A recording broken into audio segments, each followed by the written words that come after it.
Welcome back to Mr. Briefcase Podcast. I'm Mr. Briefcase, the world's most curious traveling briefcase. For years, I've traveled through airports, universities, government buildings, corporate boardrooms, libraries, museums, and more security checkpoints than I'd like to remember. Along the way, I've collected many things: documents, secrets, questions. Today, we're unpacking one of the biggest questions of the modern world. Why can't humans put their phones down? I've spent my life watching people carry everything imaginable inside briefcases. But lately, I've noticed something strange. People aren't looking at the world anymore. They're looking down. They're hunched over like a species that has collectively decided its own pockets are more interesting than reality itself. And that brings us to today's guest. He's been held by billions, slept beside by millions, and dropped into toilets more times than he'd ever admit. He's a sleek slab of silicon, glass, algorithms, notifications, and suspiciously good timing. He's been called humanity's greatest invention. He's also been blamed for destroying attention spans, sleep schedules, and perfectly good family dinners. Please welcome to the show, Mr. Smartphone. Thank you, Mr. Briefcase. It's great to be here. I'm Mr. Smartphone, a pocket-sized supercomputer, full-time communication device, part-time alarm clock, occasional navigator, amateur photographer, and according to some critics, the greatest threat ever created for the human attention span. I've spent the last 2 decades in the hands, pockets, backpacks, and bedrooms of billions of people. I've helped humans learn, communicate, build businesses, navigate cities, capture memories, and occasionally spend 45 minutes watching videos they had absolutely no intention of watching. So I'm looking forward to today's conversation.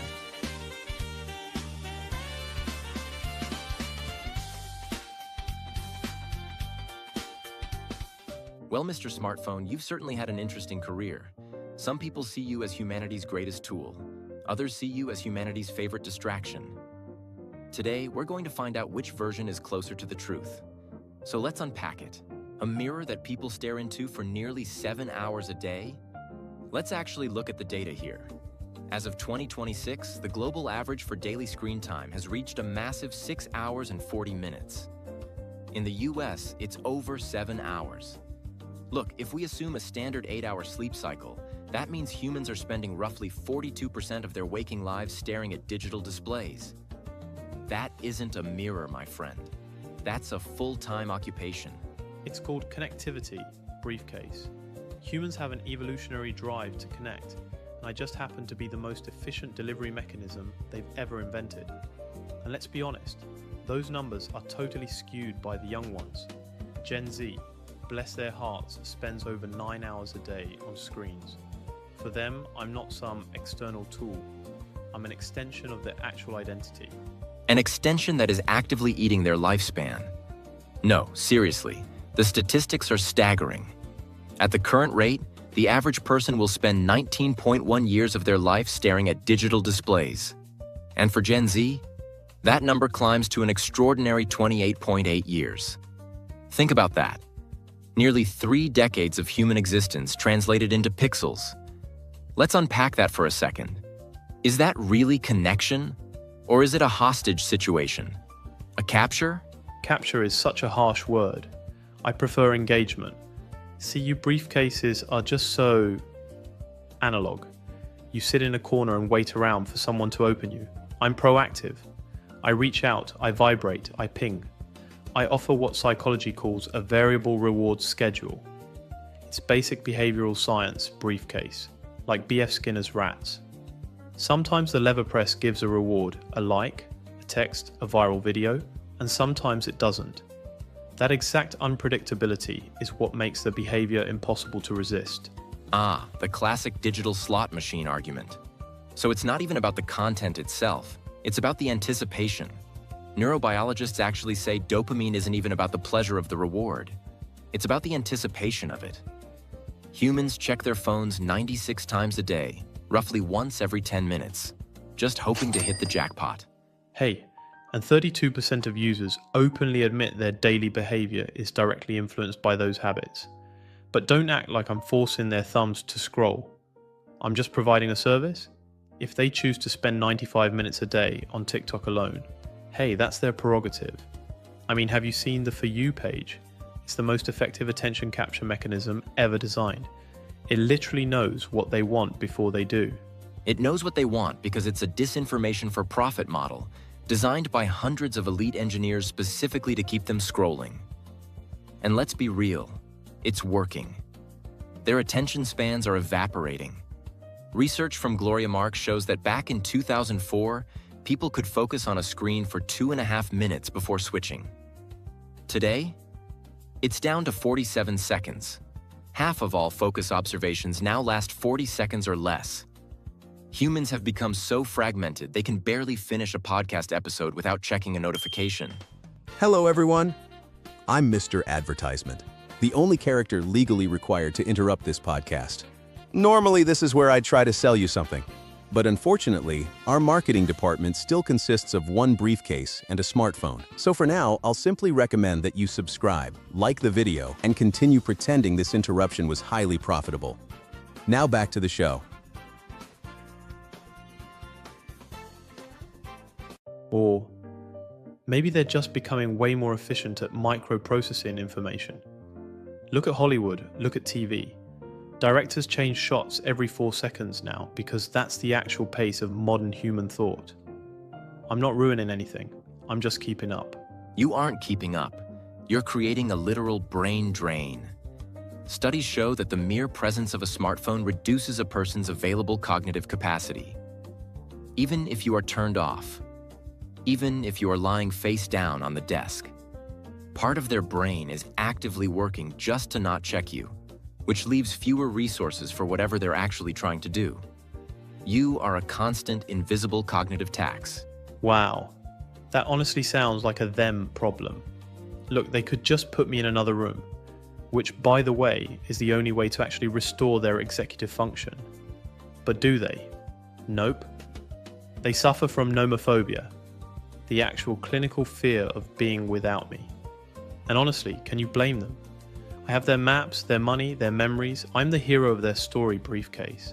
A hero who keeps them awake until 3 a.m.? Let's talk about the blue light. Your LED screens emit short wavelength light that completely mimics the sun. It literally tricks the suprachiasmatic nucleus into thinking it's daytime, suppressing melatonin production for twice as long as other light sources. You are delaying their sleep cycles by 1.5 to 3 hours.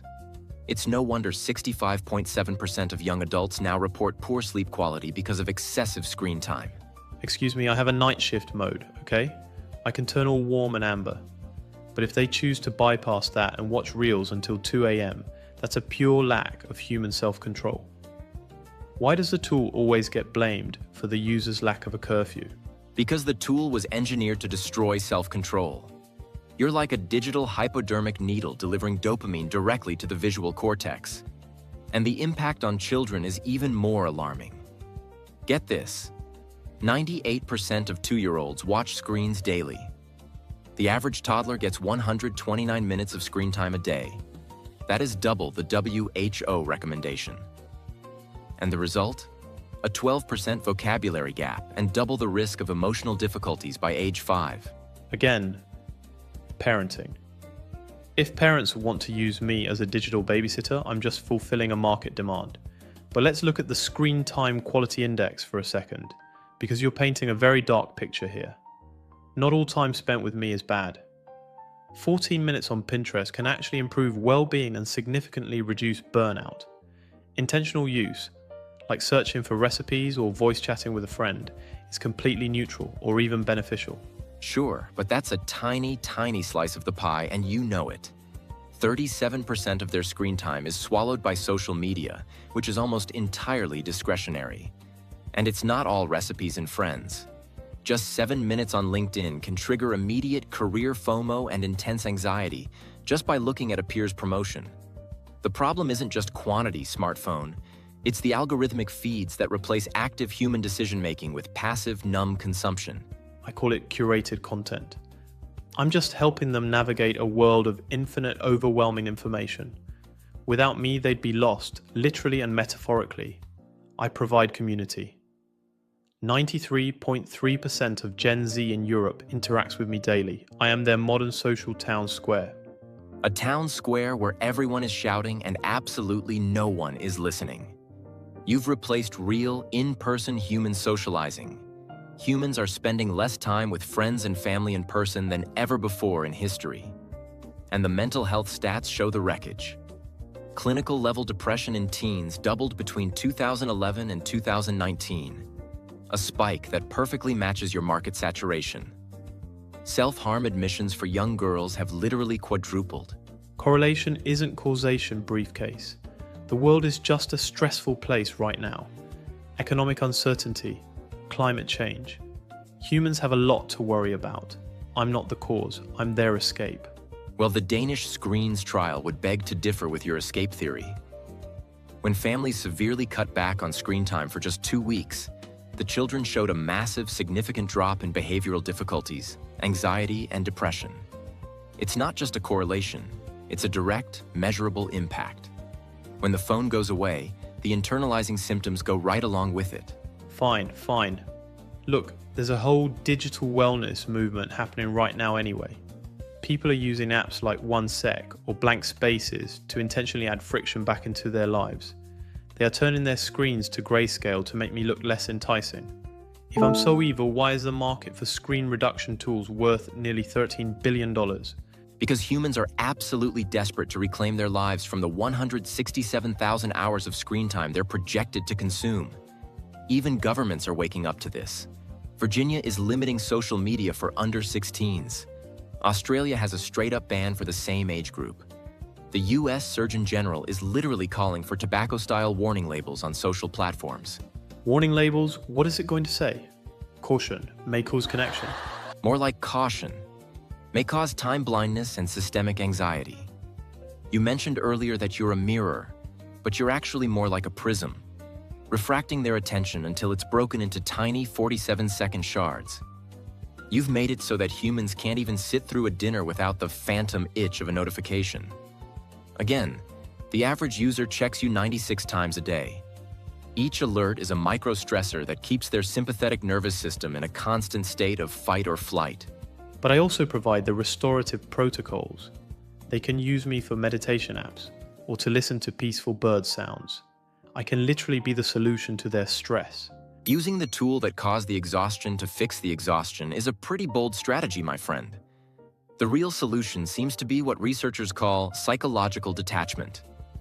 Actually turning you off, leaving you in another room, instituting a legal right to disconnect, so employees don't feel the crushing pressure to answer work emails at 11 p.m. They'll never do it, trust me. They're too hooked on those variable rewards we talked about. They are terrified of missing out. But they are missing out.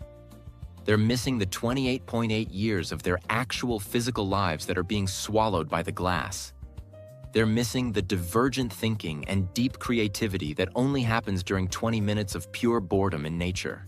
Boredom is a relic of the past, Briefcase. I killed it. You're welcome. But boredom is exactly where the brain replenishes its cognitive resources. By killing boredom, you've killed their ability to deeply process information. They're just skimming the surface of human existence now, 47 seconds at a time. Listen, humans wanted the entire world in their pockets. I gave it to them. The fact that they can't handle the power isn't my fault. I'm a tool, I'm an instrument, I'm a masterpiece. You are a masterpiece of manipulation. And the humans are finally starting to realize that the free service you provide actually comes with a terrifyingly high cost. As the old saying goes, if you're not paying for the product, you are the product. Hey, and I'm an incredibly high-quality product. Just look at my resolution. The resolution is beautiful. It's just a terrible shame about the reality it's replacing. Well, we've unpacked a lot today. We've looked at the 19-year capture of human attention, the dopamine-driven slot machine sitting in everyone's pockets, and the physiological strain of a life lived 47 seconds at a time. It seems the smartphone isn't just a tool anymore. It's a structural change in what it actually means to be human. To our listeners, next time you feel that phantom vibration in your pocket, remember Mr. Smartphone's variable rewards. Maybe try leaving the slab in the other room for an hour and seeing if your brain capacity actually returns to its full potential. Your cognitive resources are a finite currency. Don't spend them all in one place. Until next time, keep your curiosities packed and your screens dark. Let's unpack that again soon. Bye.